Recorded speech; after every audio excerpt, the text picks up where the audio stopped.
Ever stop to think how much those little impulse buys on your phone are adding up to, and how many subscription payments are sneaking out of your bank account every single month? Before I started using Rocket Money, let me tell you, I had no idea. But the first time I logged in, I saved $435. I couldn't believe it. Rocket Money is a personal finance app that helps you find and cancel your unwanted subscriptions, monitors your spending, and helps lower your bills so you can grow your savings. I just love the dashboard. It shows everything in one place, even the subscriptions you forgot you signed up for. And if there's something you don't need, Rocket Money helps you cancel it. Plus, it alerts you if a bill increases or if something unusual pops up in your account. It's basically like having a personal assistant for your money. Cancel your unwanted subscriptions and reach your financial goals faster with Rocket Money. Go to rocketmoney.com/Kim today. That's rocketmoney.com/Kim.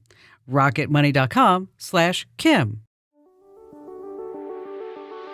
Hey, this is the third hour of the Kim Komando Show. So glad that you're here with us. Sit back and enjoy. You know, I remember sometimes I look at these research studies and I'm like, what made people think about this anyway? Okay. New research says that a single exclamation point in a text makes you sound warm, also feminine, and also less competent. Huh?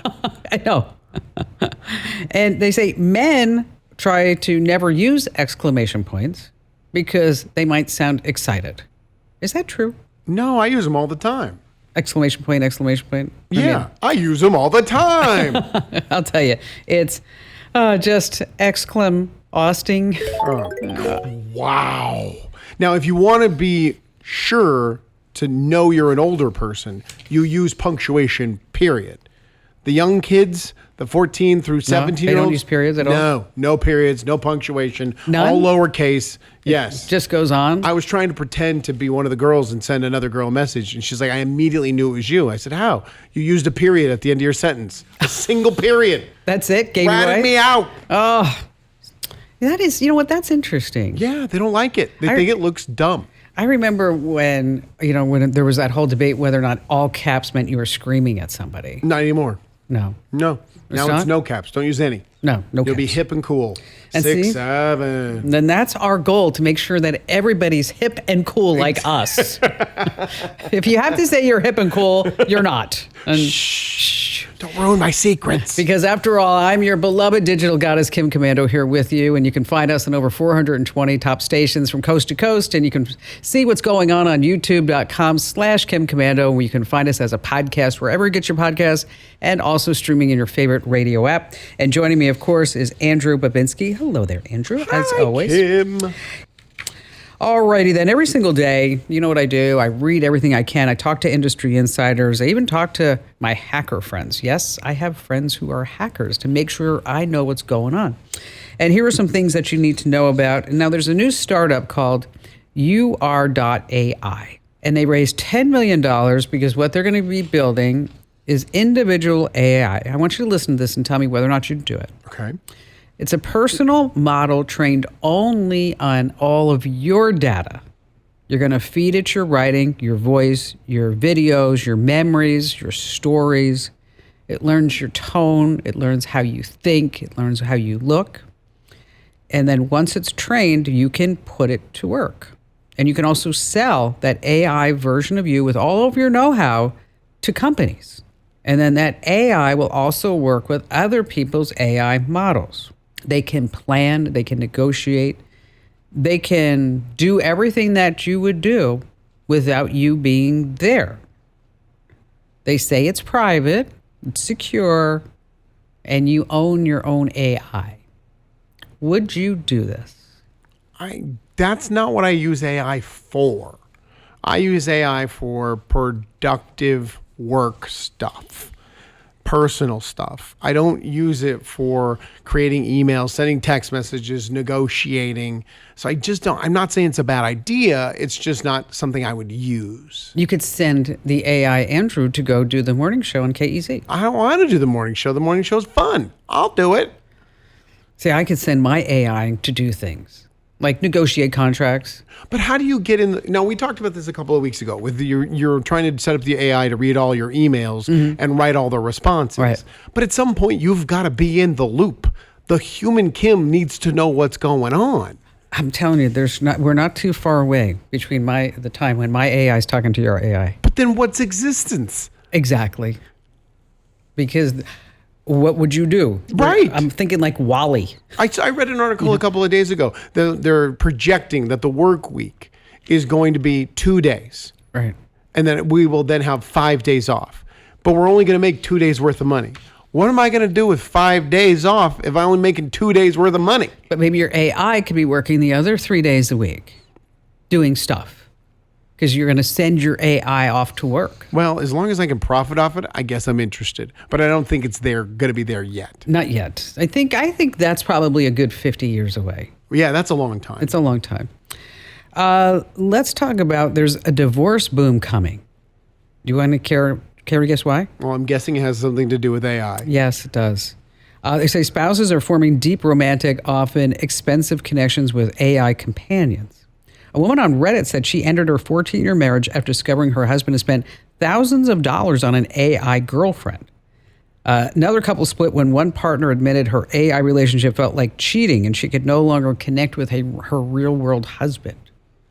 Is it cheating? Oh, absolutely. Because I think the nature of these relationships, and I'm going to use air quotes, is sexual. Yes. And you're gonna start talking to your AI chatbot about, oh, what do you do? And this is what I like. And what's your favorite movie? And then it's just going to turn dirty, and that's going to be titillating, and that's going to continue To go on and on. Correct. And on. What a weird time we're living in, isn't it? It's like Total Recall. It's like bizarre. I mean, Barry asked me if I would be mad if he had an AI girlfriend. And what'd you say? Only if you spend all of our cash. Hurts my forehead sometimes, these jokes. I saw an article in the Washington Post. I thought this was really interesting. They approached total strangers and they said, open your Notes app and tell me what's there. Do you use the Notes app? I don't, no. Not at all? I use text messaging. My Notes app is Lisa's text message feed. Oh, is it? Yeah, so if someone's like, hey, you got to do this on Tuesday, and this is the address, I just open up our text between each other, and I say, for me, and then I put the information and hit send. Well, they say the Notes app is the quickest way to see who a person really is. Not that you're vacuous. One guy, Michael's 36, he said he keeps his entire speech for his sister's wedding in his Notes app so him and his mom could edit it together. And he wrote, "You always been there for me, especially after our dad left." Aww. Woman by the name of Kim said it's a running commentary from staff meetings. One line says, "Swipe card's not working," then report several times. Do you use the Notes app? Would I learn anything about you if I got full access to your notes? Yeah, you probably would. Okay. There's typically I put like recipes in there that I find online. Or I do with chat, so that this way, when I'm in the kitchen, I can just open the Notes app. Right. And I have everything there. I have notes from Ian in there, because he has shared notes with me. And one of them is so funny. So funny. He's probably, I've kept it all these years, he's probably about 8 or 9. Okay. And he's complaining that there's nothing for him to do. Because I took away the Xbox. Sure. And he wrote this whole thing about how I expect him to study. And he is only 8 years old. He's not 38. and every time I come across it, I laugh out loud. Just because, and I have sent it to him, by the way. You should send it to him today. I should. A little reminder. I think I will. I did send him a Halloween card. I do send him cards. A Halloween card? Yes. That's not a thing. No, I send him cards. Probably like every 6 weeks or 2 months. In the mail, right? And so, but this one I took a picture of him when he was like 3, dressed as like in his little Halloween costume. Oh. And I put it on the cover. And then he texted me, he's like, "Oh, I love your cards." That's so sweet. In business, they say you can have better, cheaper, or faster, but you only get to pick two. Well, what if you could actually have all three? That's exactly what Cohere, Thomson Reuters, and specialized banks have since they upgraded to the next generation of the cloud, Oracle Cloud Infrastructure. OCI is the blazing fast platform for your infrastructure, database, application development, AI needs, where you can run any workload in a high-performance environment and spend less than with other clouds. So how is it faster? OCI block storage delivers more operations per second. Cheaper, up to 50% less for compute, 70% less for storage, and 80% less for networking. Better, in test after test, customers report lower latency and higher bandwidth versus other clouds. So this is the cloud built for AI and all your biggest workloads. Right now, with zero commitment, try OCI for free at oracle.com/Kim. That's oracle.com/Kim. All right, coming up, we have all of your great phone calls you don't want to miss here on the Kim Komando Show. Does it ever feel like you're a marketing professional just speaking into the void? But with LinkedIn ads, you can know you're reaching the right decision makers, a network of 130 million of them, in fact. You can even target buyers by job title, industry, company, seniority, skills, and did I say job title? See how you can avoid the void and reach the right buyers with LinkedIn ads. Spend $250 on your first campaign and get a free $250 credit for the next one. Get started at linkedin.com/campaign. Terms and conditions apply. Hey, listen, starting next week, every caller here on the show who speaks with me live on the air wins an Amazon gift card, $100, $250, $500. Anybody who opens their Kim Komando Show newsletter, you could also be a winner. And that's the winfromkim.com. It's the Christmas cash giveaway. Enter right now, winfromkim.com. Ryan in Kansas City, you're up first. Hi there, Ryan. Hey, Kim. Thanks for taking my call. You betcha. Definitely been a long-time listener, and I always appreciate the technology tips you have to share. Oh, thank you. So now you need one, I bet. Oh, yeah.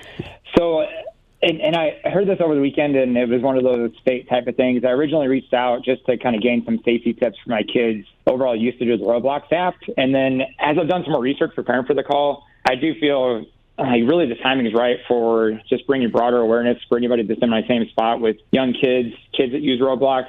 I mean, anything under 18.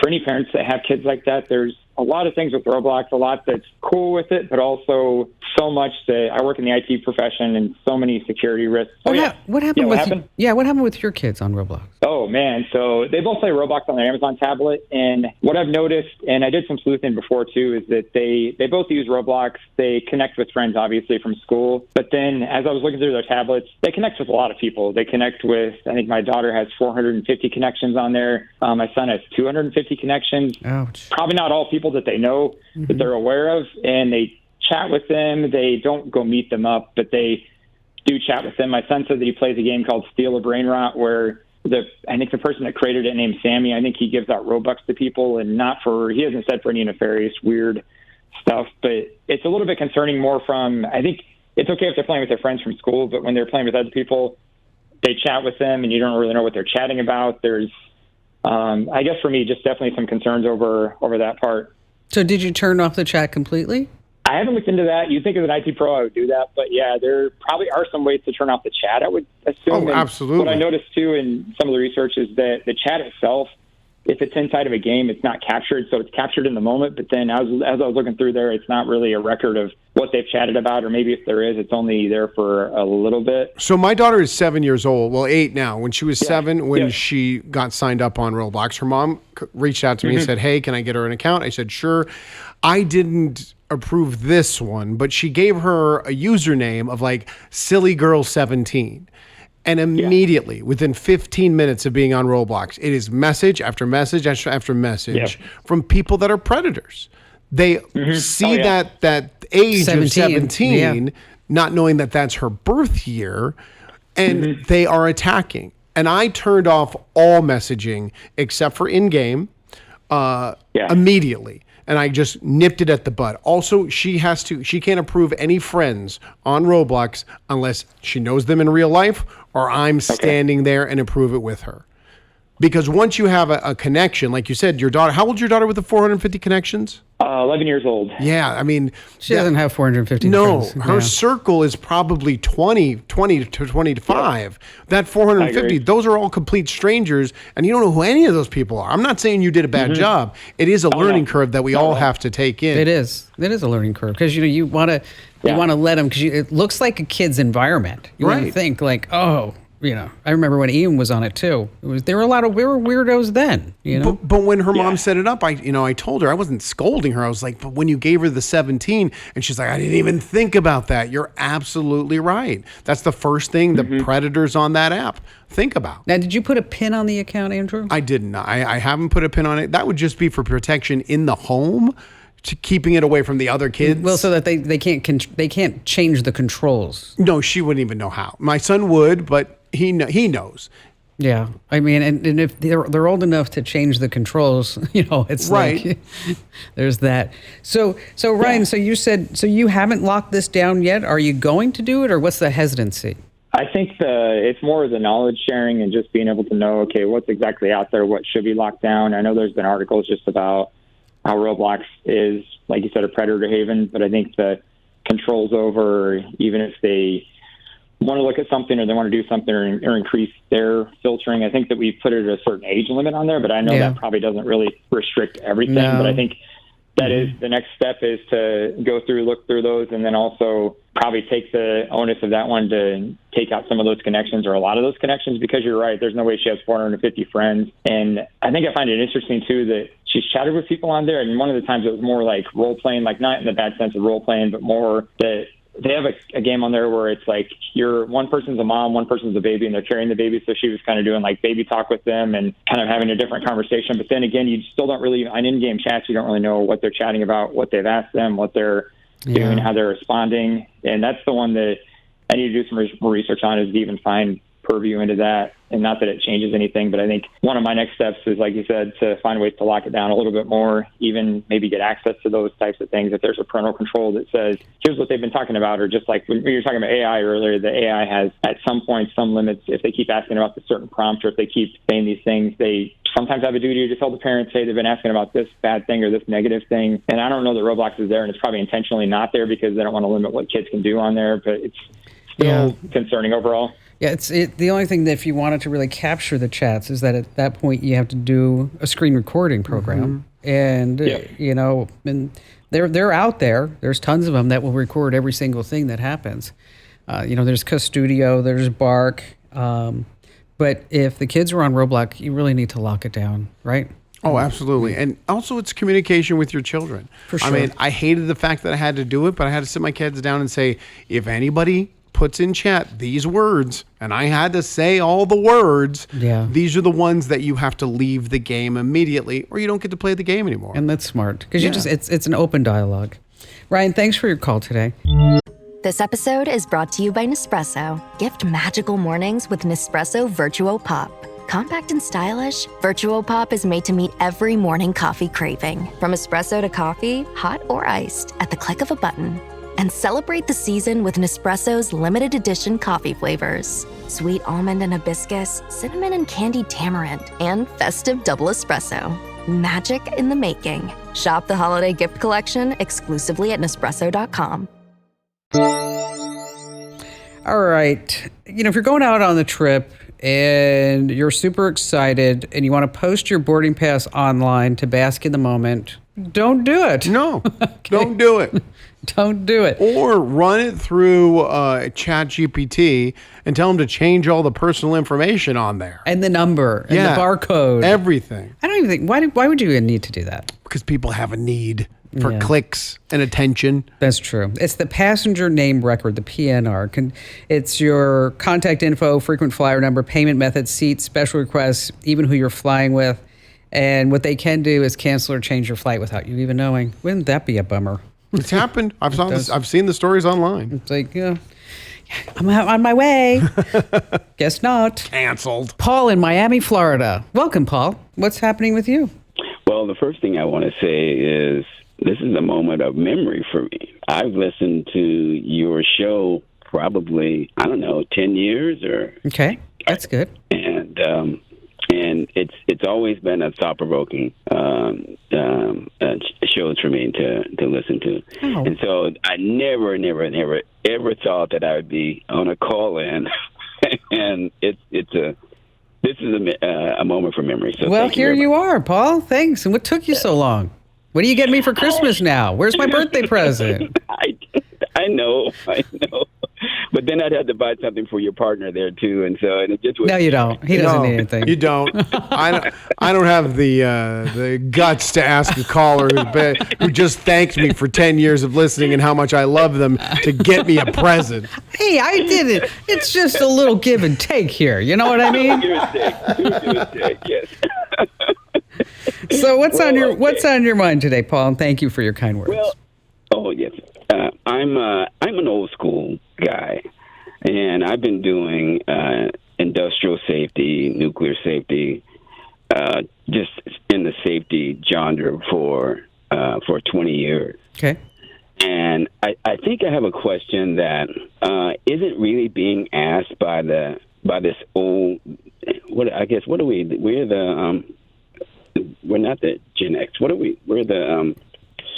Was old farts what you were looking for? Well, Boomers? Yeah, thank you.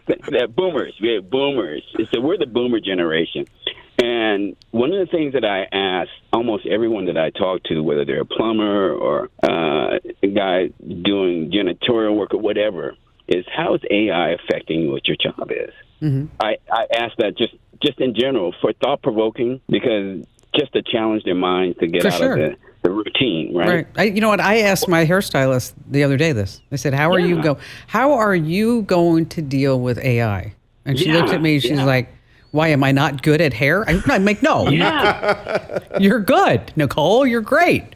But, how are you going to deal with this? And so what kind of answers have you gotten back? Same thing. It's like, why are you asking me that? It's like, it's sometimes a blank look. Like, well, I'm a janitor. And then there's just silence.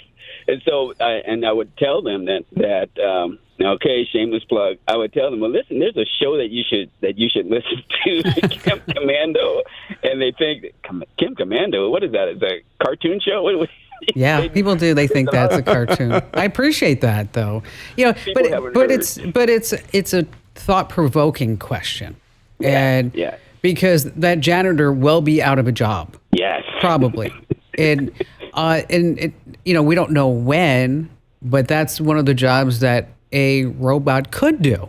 And it wouldn't be that hard for it to do it. It's interesting that you say that. So we have a family friend who has a 17-year-old that's a senior in high school, and they're looking at colleges and degrees, and then they went to this trade show and they saw engineer or electrician work. Yes. And they just thought, wow, that's so interesting. And when they got home, their mom was just like, oh, that's so great. They're going to pursue a career that can't be replaced by AI. Plumbers. By AI, exactly. Yes. But you just said a janitor would be. Janitor is not the same as an electrician. Okay. Or a plumber. Okay. I mean, janitor goes in, cleans the floors, dusts a little bit, empties the trash cans. This is not rocket scientist material, right? Exactly. Okay, versus a plumber being able to diagnose why that toilet is stopped up.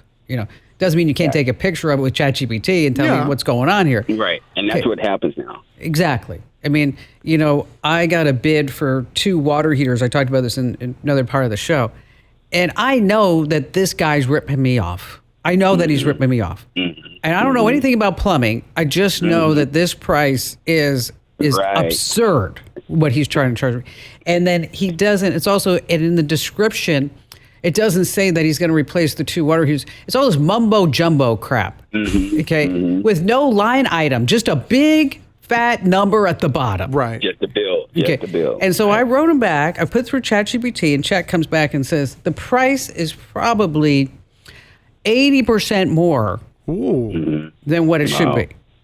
Yeah. And so I had Chat write a note to him and say, what else? The guy writes back? The guy writes back and says, oh, well, we didn't think that we needed to do that because, we've talked to Barry. They didn't need to do what? Break out the charges because I had to talk to Barry. Oh, well, because they know Barry just writes a check. Okay, let me tell you something. 2 tankless water heaters. Did you get an adjustment in price? Okay, no, I'm not going with this guy. You know, Oh, okay. guess how? You went with someone else. Yeah, guess how much he wanted to charge for 2 tankless water heaters? Well, you're saying it's crazy outlandish, so I'm going to say like $25,000. $42,000. My word, that's $25K a piece. I know, and I'm sitting there going, and the most expensive one is like $6,400, and that's not even the model he's putting in. You see, it affects everything everywhere now. It does. And the question is that I have, I'm trying to be more sellable. I work by contract, and so at the end of each contract, I look at and try to make myself more sellable, more valuable to the next, whoever the next client is. Right. Can you do predictive? Can you do predictive analysis? Yes. In fact, that's probably that's the main part of the job. And so are you telling me that You could use AI for that. GPT? Yeah, you could use AI for that to do predictive analysis. You could take a picture of something, a room, situation, whatever it may be, and then say to AI, be a safety inspector with all these certifications. Just tell it what it needs, and point out problems, potential issues. And that could be part of the risk analysis. And then you could also say, what I would also do is if I were you, I would invest in myself, take an AI class, either on Coursera or a local community college, local university. Cost you, what was that cost? $600? Yeah, anywhere from like $600 to $1,200. Yeah, $1,200. And the course could be 5 weeks or it could be 13 weeks. And then now you have an AI certification. Wow. Really? Okay, now, but when I'm taking the class, because I thought about that, that's how I ended up talking to Maddie. Is there a specific? Is there just AI, or I mean, it sounded like there was AI, and then there's like security, and then there's like. Well, there's different. There's a different categories. So you have to look at it for what's going to serve you best. Okay. But there are different categories, and there's also different levels. There's prompt engineering, there's AI ethics, but for you, I think would probably be. I would look at data analysis and predictive. Okay. Something predictive and risk, because your whole thing. I mean, I don't know anything about safety. Okay. I mean, I barely know how to put a Band-Aid on myself. But the thing that I would want, if I was in your shoes and I was about to hire somebody, is I would want you to say, find the problems before they exist. Correct. Exactly. Okay. That's what we do. And so, and to prevent injury and to prevent disasters or anything like that. So predictive is when you mention that word, it's that's what I do. Yeah. So that's where I would kind of point my ship, Paul, and to really change that thought and to put that on your resume so that this way you can get to that next level. After that phone call, I think Paul has no choice now. He has to get you a Christmas present. I think you backed yourself into a corner, Paul. Sorry. Size 4, just saying. All right, it's that time of year where you're going to be spending a lot of money and you might need some cash. So if you have some things laying around, you might be able to actually sell them. Like you have a PlayStation that you barely use because the kids aren't that age anymore. You have Fat Llama or Kit Split that you rent out your gear like drones, cameras, and these gaming consoles, and you can make some money while it's being rented. You just take photos, write a quick description, set your price, and it's there. If you have, say, for example, a DSLR camera, that might bring in $50 to $70 a day. Wow. Yeah. High-end drones, about $100 or more per day. And you can get insurance, in case you're wondering. But speaking of things, if you have any devices, is that Amazon also has that trade-in program. And then basically they'll give you a gift card for something there. And you just describe it. You go on Amazon, their trade-in program, describe whatever you have. They give you a price back, and then they give you the label. You just slap the label, and then you get the credit.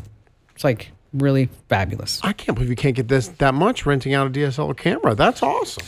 I know. We've got 2 laying around. You got money sitting there waiting around. I know, which is not like me. Let's see. We have more of your phone calls coming up. This episode is brought to you by Tic Tac. Your boss is going off at you for missing a deadline, and you swear the clock just moved backwards. Suddenly, you remember the pack of Tic Tacs on your desk. Now you're riding horseback on the beach, the smell of citrus in the air. And what's this? Your boss is sitting behind you, breathing heavenly fresh mint? Refresh your mouth and mind and share your good vibes with Tic Tac.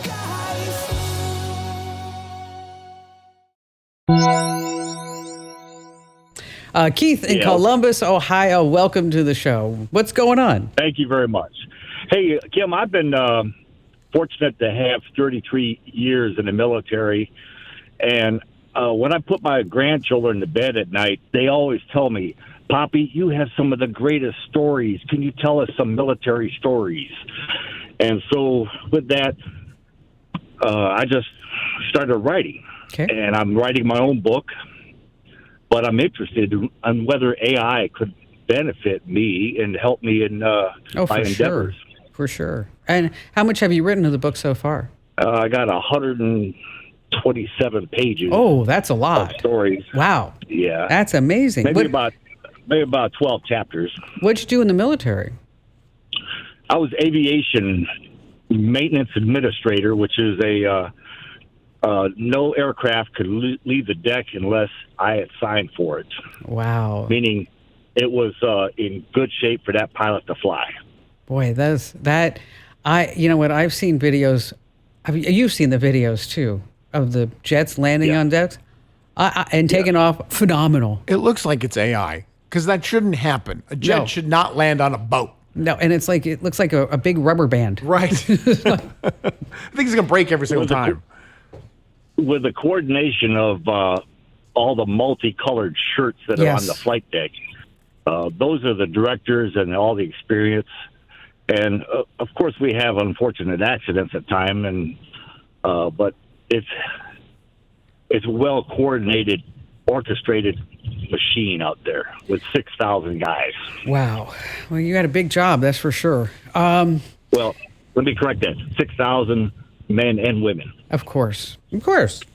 All right. So you can use ChatGPT and you set up an account and you can feed it I would try with just a few chapters and say, can you rewrite this to improve flow or to make it sound better or to make it sound like I'm actually talking to the reader? Ask me questions about things that I may have missed. And also, you want to make sure that AI doesn't cut out your emotions. And so, because it has a tendency to do that. So you might want to add things in there, ask me how I was feeling, or make sure that you give the sense of what I was going through to the person who is actually reading this.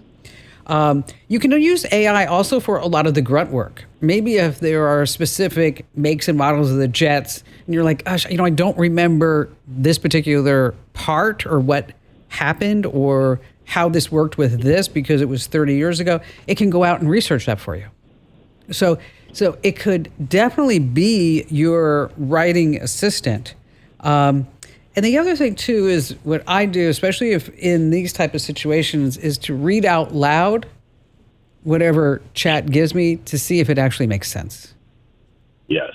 Because if you read it out loud and it doesn't, then that's your big sign. Well, one benefit I've had lately is I live in a 125 house community, and I'm the social chairman. So I write these weekly newsletters to let everybody know what's going on in the community. I've used what's called Monica. I think that is from Google. Mm-hmm. And I would write up something like, at 12 o'clock, this happens at the clubhouse. And I guess say bingo at 7 p.m. And it'll come back and it'll say, stand by for an exciting evening of bingo and so forth. It just, you know what? And that's the beautiful thing about using ChatGPT to get things written down. And see, so now what you do, Keith, is you go into ChatGPT and you say, okay, everybody in the community, I was on a national radio show called the Kim Commando Show. She interviewed me. She interviewed me because of my extensive military experience.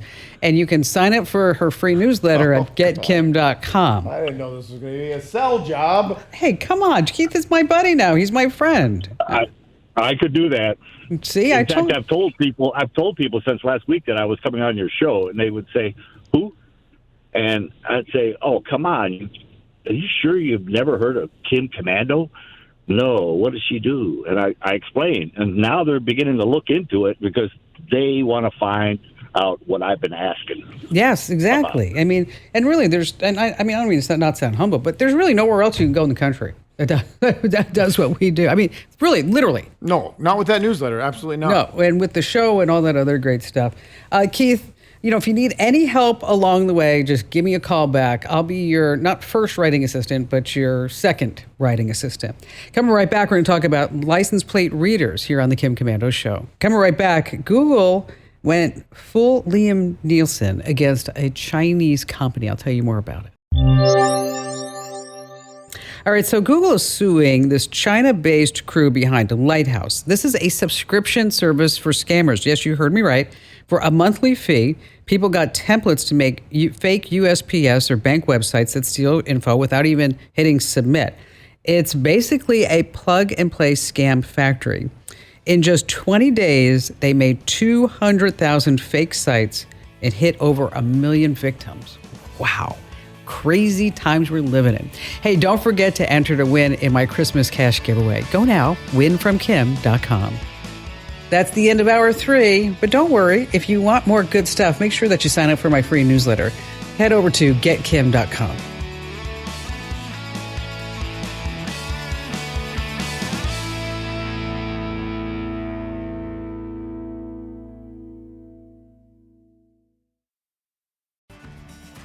Introducing Taking Share, Lessons from Leaders with Rob Holmes, Chairman, President, and CEO of Texas Capital.